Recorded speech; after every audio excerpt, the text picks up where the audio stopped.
ವಿಶೇಷ ಏನಪ್ಪಾ ಅಂದ್ರೆ ನನಗೆ ಈ ಉತ್ತರ ಕರ್ನಾಟಕ ಭಾಗ ಅಂದ್ರೆ ತುಂಬಾ ಅಪರೂಪವಾದ ಪ್ರೀತಿ ಜಾಸ್ತಿ ನನಗೆ. ನಾನೇನಾದ್ರೂ ಮುಂದೆ ಹುಟ್ಟಿದ್ರೆ ಈ ಭೂಮಿಯಲ್ಲೇ ಹುಟ್ಟಬೇಕನ್ನೋ ಆಸೆ ನನಗೆ. ಯಾಕಂದ್ರೆ ಇಲ್ಲಿರುವಂತ ಜನ, ಇಲ್ಲಿರುವಂತ ಪ್ರೀತಿ, ಇಲ್ಲಿರುವಂತ ವಾತ್ಸಲ್ಯ ಬೇರೆ ಕಡೆಯಲ್ಲೂ ಸಿಗೋದಿಲ್ಲ. ಕಲ್ಯಾಣ ಕರ್ನಾಟಕ ಮತ್ತೆ ಉತ್ತರ ಕರ್ನಾಟಕ ಅನ್ನೋ ಒಂದು ಪ್ರೀತಿ, ಆ ಮನುಷ್ಯರು ಸ್ವಲ್ಪ ರಫ್ ಆದ್ರೂ ಅಲ್ಲಿರುವಂತ ಪ್ರೀತಿ ಎತ್ತ ತಾಯಿಗಿಂತ ಜಾಸ್ತಿ ಕೊಡ್ತಾರೆ ಪ್ರೀತಿ. ಹಾಗಾಗಿ ನಾನಿವತ್ತೇನು ಕರ್ನಾಟಕ ರಾಜ್ಯ ರೈತ ಹೆಸರು ಸೇನೆ ಸಂಸ್ಥಾಪಕ ರಾಜ್ಯಾಧ್ಯಕ್ಷರು. ಇವತ್ತೇನು ನನ್ನ ಪ್ರವಾಸ ಬಾಗಲಕೋಟೆಯಿಂದ ನಾನು ಬಿಜಾಪುರದಿಂದ ಗುಲ್ಬರ್ಗದಿಂದ ಯಾದಗಿರಿ, ರಾಯಚೂರಿಂದ ನನ್ನ ಪ್ರವಾಸ ಇದೆ. ಯಾಕೆ ಪ್ರವಾಸ ಅಂದ್ರೆ ಮೊನ್ನೆ ತಾನೇ ನಿಮಗೆಲ್ಲ ಗೊತ್ತಿರುವಾಗೆ ಜಾತ್ಯತೀತವಾಗಿ ಯಾವ ಸರ್ಕಾರ ಮಾಡಲಿಲ್ಲ, ಯಾವ ಬಿಲ್ಡರ್ ಮಾಡಲಿಲ್ಲ, ಯಾವ ದೊಡ್ಡ ಸಾಹುಕಾರ ಮಾಡಲಿರುವಂತ ಕೆಲಸನ 1008 ರೈತ ಕಲ್ಯಾಣೋತ್ಸವ ಸಮಾವೇಶವನ್ನ ಉಚಿತವಾಗಿ ನಾವು ಮದುವೆಯನ್ನ ರೈತರ ಮಕ್ಕಳಿಗೆ, ಬಡವರ ಮಕ್ಕಳಿಗೆ, ಕೂಲಿ ಕಾರ್ಮಿಕರ ಮಕ್ಕಳಿಗೆ, ಮದುವೆ ಅನ್ನೋದು ಆಡಂಬರ ಅಲ್ಲ. ಮದುವೆ ನಾವು ಒಂದು ಸಿಂಪಲ್ ಸಿಟಿ ಇದರಲ್ಲಿ ಮಾಡ್ಕೋಬೇಕು. ಲಕ್ಷಾನುಗಟ್ಟಲೆ ಸಾಲ ಮಾಡಿ ಮದುವೆ ಮಾಡ್ಕೊಳ್ಳೋದು ಬೇಡ ಅಂತೇಳಿ, ರೈತರು ಸಾಲ ಮಾಡಿ ಜಮೀನು ಮಾರಿ ಮದುವೆ ಮಾಡ್ಕೊಳ್ಳೋದು ಬೇಡ ಅಂತೇಳಿ ಒಂದು ಸಿಂಪಲ್ ಸಿಟಿಯಾಗಿ ನಾನು ಒಂದು ಮದುವೆಯನ್ನ ಮಾಡಿದೆ. ಅದು ಶೃಂಗೇರಿ ಮಠ ಮತ್ತೆ ವೀರೇಂದ್ರ ಹೆಗಡೆ ಅವರ ಒಂದು ಆಶೀರ್ವಾದವನ್ನು ಪಡೆದು ಏನೇನ್ ಮಾಡಿದ್ವಿ, ಅವರಿಗೆ ಬಡವರಿಗೆ ಒಂದಷ್ಟು ಜನ ಪಾತ್ರೆ ಸಾಮಾನುಗಳು ಕೊಟ್ವಿ. 2.5 ಗ್ರಾಮ್ ತಾಳಿ, 25 ಗ್ರಾಮ್ ಬೆಳ್ಳಿ, ಅರ್ಶಿಣ ಶಾಸ್ತ್ರ, ಬಳೆ ಶಾಸ್ತ್ರ ಪ್ರತಿಯೊಂದನ್ನ ಮಾಡಿ ಹತ್ತತ್ರ ಒಂದು 2 ಲಕ್ಷ ಜನ ಒಂದು ಅಲ್ಲಿ ಊಟದ ವ್ಯವಸ್ಥೆಯನ್ನು ಕೂಡ ನಾವು ಮಾಡಿದ್ವಿ. ಸುಮಾರು ದೊಡ್ಡ ಮಠ ಅಂದ್ರೆ ಇಡೀ ಇತಿಹಾಸ ದಾಖಲೆಯನ್ನ ಬರೆದಿರುವಂತ ಈ ಮದುವೆಗೆ ಸರ್ಕಾರಕ್ಕೆ ನಾವು ಒಂದು 10 ಸಲ ಎಲ್ಲ ಸಚಿವ ಸಂಪುಟಕ್ಕೆ ಮತ್ತೆ MLAಗಳಿಗೆ, ಮಾನ್ಯ ಮುಖ್ಯಮಂತ್ರಿಗಳಿಗೆ ಗಂಟ ನಾವು ಒಂದು ಮನವಿಯನ್ನ ನೀಡ್ತೇವೆ. ಈ ತರ 1008 ಮದುವೆಯನ್ನ ಮಾಡ್ತಾ ಇದ್ದಾರೆ ರೈತರ ಮಕ್ಕಳಿಗೆ. ತಾವು ದಯಮಾಡಿ ಅಲ್ಲಿಗೆ ಬರಬೇಕು, ನಮ್ಮ ಮನವಿಯನ್ನ ತಗೋಬೇಕು ಅಂತ ಕೇಳಿದಾಗ ಸರ್ಕಾರ ನಮ್ಮನ್ನ ಓಲೈಕೆನೂ ಮಾಡೋದಿಲ್ಲ, ಅಥವಾ ನಮ್ಮನ್ನ ಅಭಿನಂದಿಸೋದು ಇಲ್ಲ, ಗೌರವಿಸೋದು ಇಲ್ಲ, ಅಷ್ಟಿಷ್ಟು ಬರೋದೂ ಇಲ್ಲ. ಆ ಚಿತ್ರದುರ್ಗದ DC ಅವರು ಕೂಡ ಅಲ್ಲಿರುವಂತ ಒಂದು ಸರ್ಕಾರದ ಒಂದು ಅಧಿಕಾರಿ, ಅವರು ಕೂಡ ಅಲ್ಲಿಗೆ ಬರದೆ ನಮ್ಗೆ ಅಗೌರವವನ್ನು ತೋರಿಸಿದ್ದಾರೆ. ಯಾಕಂದ್ರೆ ನಾವು 1008 ಮದುವೆ ಮಾಡಿದ್ದು ಯಾವುದೋ ಕಳ್ಳಾಟಕ್ಕೋ, ಮೋಸಕ್ಕೋ, ವಂಚಕ್ಕೋ ಆಗಕ್ಕಲ್ಲ. ಮುಂದಿನ ದಿನಗಳಲ್ಲಿ ಇದೇ ಸರ್ಕಾರ ಯಾವುದನ್ನ ಫ್ರೀ ಕೊಡಬೇಕು, ಯಾವುದನ್ನ ಫ್ರೀ ಕೊಡಬಾರ್ದು. ರೈತರಿಗೆ ಕರೆಂಟ್ ಫ್ರೀ ಕೊಡಬೇಕು, ನೀರು ಫ್ರೀ ಕೊಡಬೇಕು. ಎಲ್ಲಾ ಜಾತಿ ವರ್ಗದವರಿಗೆ ವಿದ್ಯಾಭ್ಯಾಸ ಬೇಕು, ಆರೋಗ್ಯ ಬೇಕು, ವಸತಿ ಬೇಕು. ಇಷ್ಟು ಬಿಟ್ಟು ನಮ್ಗೆ ಇನ್ನೇನು ಫ್ರೀ ಬೇಕು? ನೀವು ಕೂಡ 2,000 ರೂಪಾಯಿ ಅವಶ್ಯಕತೆ ಇಲ್ಲ, ಅದ್ರ ಬಗ್ಗೆ ಒಂದು 10 ಲಕ್ಷ ವೆಚ್ಚದಲ್ಲಿ ಒಂದು ಮನೆಯನ್ನ ಕೊಡಿ. ರೈತರ ಮಕ್ಕಳಿಗೆ ಹೆಣ್ಣು ಕೊಡ್ತಾ ಇಲ್ಲ, ರೈತರ ಮಕ್ಕಳಿಗೆ ಹೆಣ್ಣು ಕೊಟ್ರೆ ನಾವು ಒಂದು 10 ಲಕ್ಷ ರೂಪಾಯಿಯಲ್ಲಿ ಮನೆಯನ್ನ ಕಟ್ಸ್ಕೊಡ್ತೀವಿ ಅಂತ ಹೇಳಿ 18 ವರ್ಷದ ಒಳಗಡೆ ಓಡೋಗ್ತಿರುವಂತಹ ಬಾಲ್ಯ ವಿವಾಹವನ್ನು ತಡಿಬೇಕು ಅಂದ್ರೆ ನಿಮ್ಮ ಸಮಾಜ ಕಲ್ಯಾಣ ಇಲಾಖೆಯಿಂದ ಆಗ್ಲಿ, ಸೋಷಿಯಲ್ ವೆಲ್ಫೇರ್ ಡಿಪಾರ್ಟ್ಮೆಂಟ್ ಇಂದ ಆಗ್ಲಿ, ನಿಮ್ಮ ಅಧಿಕಾರಿಗಳಿಂದ ಸಾಧ್ಯವಿಲ್ಲ. ಯಾಕೆ ಸಾಧ್ಯವಿಲ್ಲ ಅಂದ್ರೆ, ಒಂದು ಸೂರ ಅವಶ್ಯಕತೆ ಇದ್ದಾಗ, ಒಂದು 4 ಜನ ಹೆಣ್ಮಕ್ಳಿದ್ದಾಗ, ಅವ್ರು ನಡೆಯುವಂತ ಒಂದು ಕಟ್ಟಡದಲ್ಲಿ ಒಂದೇ ಕೊಠಡಿ ಇದ್ದಾಗ ಅವ್ರು ಜೀವನ ಮಾಡೋದಕ್ಕೆ ಭಾರಿ ಕಷ್ಟ ಆಗುತ್ತೆ. ಅಂತ ಟೈಮಲ್ಲಿ ನನ್ನ ಮಗಳು ಬೇಗ ಮದುವೆ ಹೋಗ್ಲಪ್ಪ, ಬೇಗ ಮದುವೆ ಹೋಗ್ಬೇಕು, ತಂದೆ ತಾಯಿನೇ ಒಂದು 16-15 ವರ್ಷಕ್ಕೆ ಮದುವೆ ಮಾಡ್ಕೊಡ್ತಾರೆ. ಅದೇ ನೀವೇನು ಮಾಡಿ ಒಂದು 30-40 ಸೈಟ್ ಅನ್ನ, ಒಂದು 2 ಕೊಠಡಿ, ಒಂದು ಕಿಚನ್, ಒಂದು ಬಾತ್ರೂಮ್, ಒಂದು ಹಾಲ್ನ ಕೊಟ್ರೆ ಆ ವ್ಯಕ್ತಿಗಳು 18 ವರ್ಷದ ಒಳಗಡೆ ಯಾಕೆ ಓಡೋಗ್ತಾರೆ? ಅದನ್ನ ತಡೆಗಟ್ಟಬೇಕು. ವಿದ್ಯಾಭ್ಯಾಸ ಅವಶ್ಯಕತೆ ಇದೆ ನಮ್ಗೆ. ಗೌರ್ಮೆಂಟ್ ಸ್ಕೂಲ್ಗಳು ಇವತ್ತು ಮುಚ್ತಾ ಇದ್ರೆ, ನೀವು ಗೌರ್ಮೆಂಟ್ ಸ್ಕೂಲ್ಗಳು ಮುಚ್ತಾ ಇದ್ರೆ, ಪ್ರೈವೇಟ್ ಸ್ಕೂಲ್ಗಳಿಗೆ ಅರ್ಧ ಅಮೌಂಟ್ ಅನ್ನು ಸರ್ಕಾರದಿಂದ ಅವ್ರಿಗೆ ಕೊಡ್ತಾ ಇದ್ದೀರಿ. ನೀವು ಗೌರ್ಮೆಂಟ್ ಸ್ಕೂಲ್ಗಳ ಬಗ್ಗೆ ನೀವು ಯಾಕೆ ಅಭಿವೃದ್ಧಿಯನ್ನು ಹೊಂದುವಂತ ನಿಟ್ಟಿನಲ್ಲಿ ತಾವೇ ಯಾಕೆ ಅದನ್ನು ಹೊಣೆಗಾರಿಕೆ ವಹಿಸ್ತಾ ಇಲ್ಲ? ಇವತ್ತು ಕೂಡ ನೀವು ಯಾರೋ ಬಾಡಿಗೆ ಮನೆಗಳು ಕೊಟ್ಟವ್ರ ಮೇಲೆ ನೀವು ದಬ್ಬಳಿಕೆಯನ್ನು ಮಾಡ್ತಾ ಇದ್ದೀರಲ್ಲ, ಅದ್ರ ಬದಲು ಬಾಡಿಗೆ ಮನೆಗಳು ಹೋಗ್ಲಿ, ಒಂದು 10 ಲಕ್ಷ ರೂಪಾಯಿ ಮನೆನೇ ಕೊಟ್ರೆ ಯಾರಿಗೂ ತೊಂದರೆ ಇಲ್ವಲ್ಲ? ಜೊತೆಗೆ ಇವತ್ತು ರೈತ ಹೋಗುವಂತ ದಾರಿ, ಹೊಲಕ್ಕೆ ಹೋಗುವಂತ ದಾರಿನ ಒಂದು 12 ಅಡಿ ದಾರಿ ಬಿಟ್ಕೊಡಕ್ಕೆ ನಿಮ್ ಕೈಲಿ ಆಗ್ತಾ ಇಲ್ಲ. ರೈತ ಬೆಳೆದಿದ್ದ ಬೆಳೆಯನ್ನ ಪಕ್ಕದವ್ರ ಹತ್ರ ಮತ್ತೊಬ್ಬರ ಹತ್ರ ಜಗಳಾಡ್ಕೊಂಡು ತನ್ನ ರೋಡಿಗೆ ತರೋಷ್ಟರಲ್ಲಿ ತನ್ನ ದಿಗುಪ್ಸೆಯನ್ನ ಪಡ್ತಾನೆ. ನಾವು ವಾಸ ಮಾಡ್ತಿರುವಂತ 70-90 ಸಾವಿರ ಹಳ್ಳಿ ಇದೆ. ಆ ಹಳ್ಳಿ ಒಳಗಡೆ ಕೇವಲ 20-22 ಸಾವಿರ ಹಳ್ಳಿ ಅಷ್ಟೇ ನೀವು ಗ್ರಾಮಠಾಣೆ ಮಾಡಿದಿರಿ. ಇನ್ನು 50 ಸಾವಿರ ಹಳ್ಳಿ ಗ್ರಾಮಠಾಣೆ ಯಾಕೆ ಮಾಡಲಿಲ್ಲ?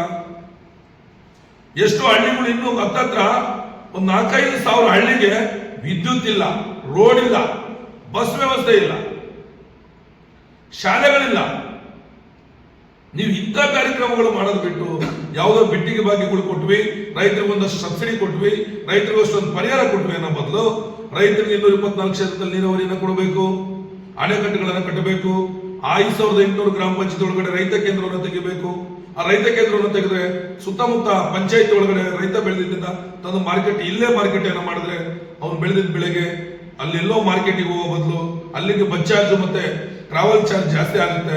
ಅಲ್ಲಿ ಪಕ್ಕದಲ್ಲಿರೋ ಇದಾದ್ರೆ ಒಂದು ಎತ್ತಿನ ಗಡಿಲೋ ಮತ್ತೆ ಯಾವುದೋ ಒಂದು ಟ್ರ್ಯಾಕ್ಟರ್ನೋ ತಗೊಂಡೋಗಿ ಆ ಮಾರ್ಕೆಟ್ಗೆ ಹಾಕ್ತಾನೆ. ನೀವು ಆಮೇಲೆ ದಲ್ಲಾಳಿ ಕೊಟ್ಕೊಳ್ಳಿ.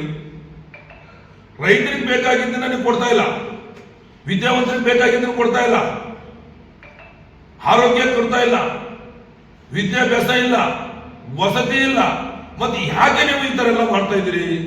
ನಿಮ್ಗೆ ಯಾಕೆ ಈ ತರ ಬೇಜವಾಬ್ದಾರಿತನ ಅನ್ನೋ ಒಂದು ಕಾನ್ಸೆಪ್ಟ್ ನಿಮ್ಮಲ್ಲಿ ಇದೆ ಅಂತ ಹೇಳಿದ್ರೆ ನಾವು ಇಲ್ಲಿ ಏನಾಗಿದ್ದೀವಿ, ನಾವು ಮುಟ್ಟಾಳರಾಗಿದ್ದೀವಿ. ನಾವು ಯಾಕೆ ಮುಟ್ಟಾಳರಾಗಿದ್ದೀವಿ ಅಂದ್ರೆ ಜಾತಿಗೆ ಮತ್ತೆ ಎಂಡ ತುಂಡಿಗೆ ಓಟ್ ಹಾಕ್ತಾ ಇದ್ದೀವಿ. ಇಲ್ಲಿ ದೊಡ್ಡ ಕಳ್ಳ ಯಾರಂದ್ರೆ ನಾವು ಮತದಾರರು. ನಾವು ಯಾವತ್ತು ನಮ್ಮ ನೀರು ನೆರಳಿಗೆ, ವಸತಿಗೆ, ವಿದ್ಯಾಭ್ಯಾಸಕ್ಕೆ, ಆರೋಗ್ಯಕ್ಕೆ, ನಮ್ಮ ರೋಡಿಗೆ, ನಮ್ಮ ನೀರಿಗೆ, ನಮ್ಮ ಮಕ್ಕಳ ಆರೋಗ್ಯಕ್ಕೆ, ನಮ್ಮ ಮಕ್ಕಳ ಅಭಿವೃದ್ಧಿಗೆ ನಾವು ಓಟ್ ಹಾಕ್ತೀವಿ. ಆವತ್ತು ಮಾತ್ರ ಇಲ್ಲಿ ರಾಮರಾಜ್ಯ ಆಗುತ್ತೆ, ಕರ್ನಾಟಕ ರಾಮರಾಜ್ಯ ಆಗುತ್ತೆ. ಯಾವ ರಾಜಕಾರಣಿಗಳ ಕಡೆಯಿಂದನೋ ರಾಮರಾಜ್ಯ ಆಗೋದಿಲ್ಲ.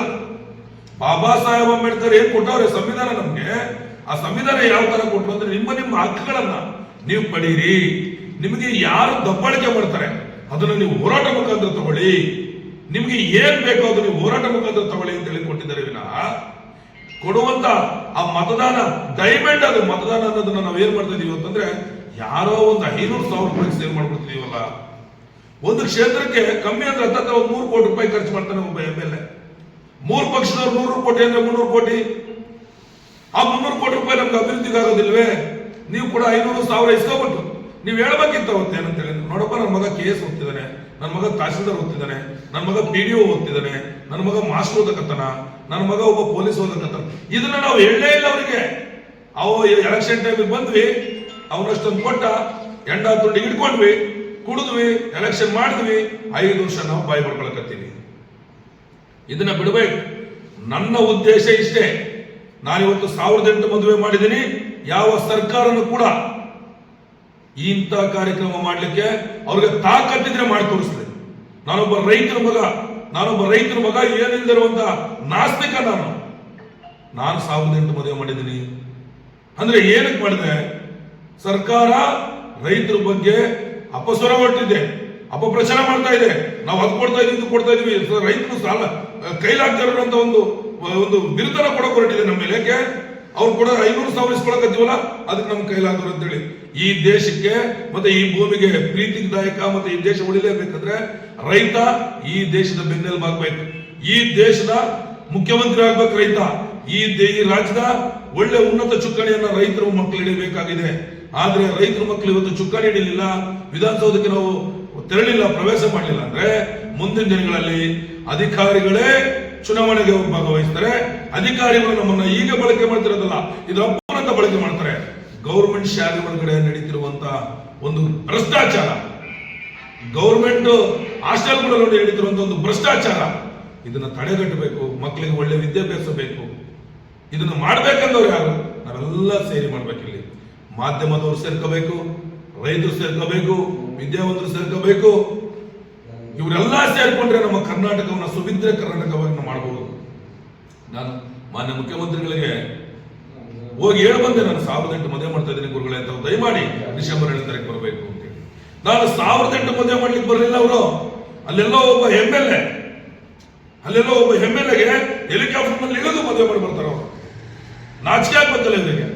ಒಂದು ಸರ್ಕಾರ ಕರ್ನಾಟಕದ ಇತಿಹಾಸದೊಳಗಡೆ 1008 ಮದುವೆ. ಹಬ್ಬ ಏನಪ್ಪ ಇದು ಮದುವೆ? ಇಂಥ ಕಾರ್ಯಕ್ರಮನ ಬರ್ಬೇಕು, ಹೋಗ್ಬೇಕು. ನಾವು ರೈತರ ಮಕ್ಕಳು ಮದುವೆ ಮಾಡ್ತಾರೆ ಅಂತೇಳಿ ವಿಶೇಷವಾಗಿ ನಾವು ಕರಿದಲ್ಲೇ ಬರ್ಬೇಕಿತ್ತು. ಅಲ್ಲಿರುವಂತ ಸುಧಾಕರ್ ನಾಚಿಕೆ ಆಗ್ಬೇಕಾದ ನನಗೆ. ಅಲ್ಲಿರುವಂತ ಒಬ್ಬ ಜಿಲ್ಲಾ ಉಸ್ತುವಾರಿ ಸಚಿವ, ಅಲ್ಲಿರುವಂತ MLA ಬರಲಿಲ್ಲ. ನಾಚಿಕೆ ಆಗ್ಬೇಕು ಅವರಿಗೆ. ಚಿತ್ರದುರ್ಗದಲ್ಲಿ ನಾವೆಲ್ಲಿಂದ ಹೋಗಿ ಯಾರ ಹತ್ರ ಭಿಕ್ಷೆ ಎತ್ತಿ ಆ ಶೃಂಗೇರಿ ಮಠ ಮತ್ತೆ ವೀರೇಂದ್ರ ಹೆಗಡೆ ಅವರು ಕೊಟ್ಟಂತ ಭಿಕ್ಷೆದೊಳಗಡೆ ನಾವು 1008 ಮದುವೆ ಮಾಡಿದ್ವಿ. ಮುಸ್ಲಿಮರು 9 ಜನ, ಕ್ರಿಶ್ಚಿಯನ್ ಒಂದು, ಎಲ್ಲಾ ವರ್ಗದ ಜನರಿಗೆ 1008ಕ್ಕೆ 1010 ಮದುವೆ ಮಾಡಿದ್ವಿ ನಾವು. ಜಾತಿ ತಾರತಮ್ಯ ಮಾಡಲೇ ಇಲ್ಲ ನಾವು. ಆದ್ರೆ ಅಲ್ಲಿರುವಂತ ಸರ್ಕಾರ ನಮ್ಮ ಗಿಲ್ಲಿ ನಟ ನೋಡಿ, ಗಿಲ್ಲಿ ನಟ ನೀವೆಲ್ಲ ನೋಡಿದಿರಿ.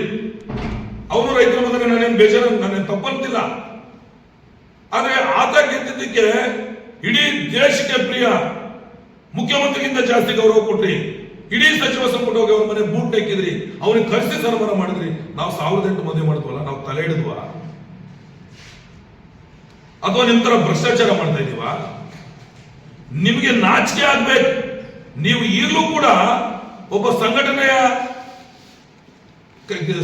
ಮಾಡ್ಕೊಂಡು 1008 ಮದುವೆ ಮಾಡಿರುವಂತ ಒಬ್ಬ ವ್ಯಕ್ತಿನ ಕರೆದು ಸನ್ಮಾನ ಮಾಡೋದಾಗ್ಲಿ, ಒಂದು ಗೌರವ ಸಲ್ಲಿಸಕ್ಕೆ ಹೋಗ್ತಾ ಇಲ್ಲ ನಿಮ್ಗೆ.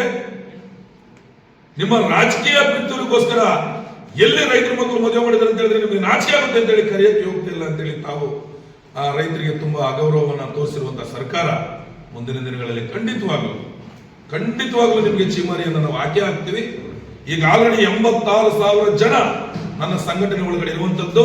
ಕರ್ನಾಟಕ ರಾಜ್ಯ ರೈತೋದಯ ಸೇನೆ ಒಳಗಡೆ 86,000 ಜನ ಇದ್ದಾರೆ.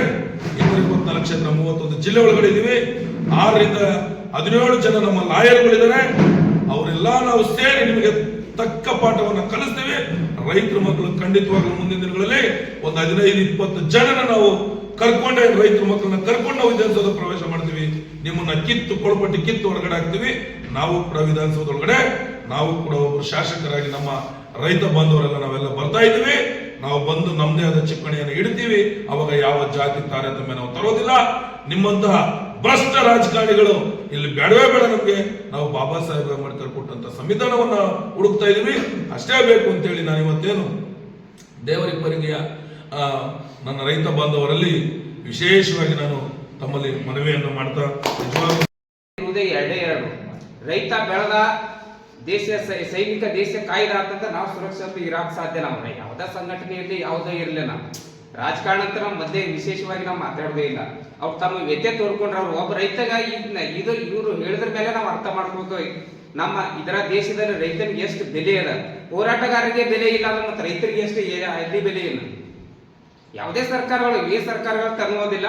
ಅವ್ರು ನೋಡವ್ರು ಅಷ್ಟು ಜನ ಎಲ್ಲ ಸಮುದಾಯ ಅದು ಇದು ಇಲ್ಲ, ಯಾವುದೇ ಜಾತಿ ಭೇದವಿಲ್ಲದೆ ಅಷ್ಟು ಜನರಿಗೆ ಅವ್ರು ಮತ್ತೆ ಕಲ್ಯಾಣ ಭಾಗ್ಯ ಅಂತೀವಿ ನಾವು. ಅದಕ್ಕೆ ಕಲ್ಯಾಣ ಭಾಗ್ಯ ಉತ್ತರ ಕರ್ನಾಟಕ ಭಾಷೆದಲ್ಲಿ ನಾವು ಮಾತಾಡ್ಬೇಕಂದ್ರೆ ಕಲ್ಯಾಣ ಅಂದ್ರೆ ಅಷ್ಟೇ ಜನರ ಕಲ್ಯಾಣ ತಮ್ಮ ಸ್ವಯಂ ಪ್ರೇರಿತ ಮತ್ತೆ ಅಲ್ಲೇ ಇಲ್ಲಿ ಅಲ್ಲ ಭಿಕ್ಷೆ ಬೇಡಿ ಟೈಪ್ ಹೇಳಿದ್ರೆ ರೈತರ ಬಳಿ ಇರೋದಂತ ಅಷ್ಟು ಮಾಡಕ್ ಸಾಧ್ಯನೇ ಇಲ್ಲ. ಸಾವಿರಗಟ್ಟಲೆ ಮದುವೆ ಅಂತ ಯಾರು ರೈತ ಮಾಡಿದ್ ನಾನು ಉದಾಹರಣೆಗಳನ್ನು ಕೇಳಿಲ್ಲ ಯಾವ ಸಂಘಟನೆದಾಗು. ಬಟ್ ಇವ್ರು ಇಷ್ಟು ದೊಡ್ಡ ಸಾಧನೆ ಮಾಡಕ್ ಫಸ್ಟ್ಗೆ ನಾವು ನಮ್ಮ ಕರ್ನಾಟಕ ಸೇನೆ ವತಿಯಿಂದ ಅವರಿಗೆ ಅಭಿನಂದನೆಗಳನ್ನ ನಾವು ಸಲ್ಲಿಸ್ತಾ ಇದ್ದೀವಿ.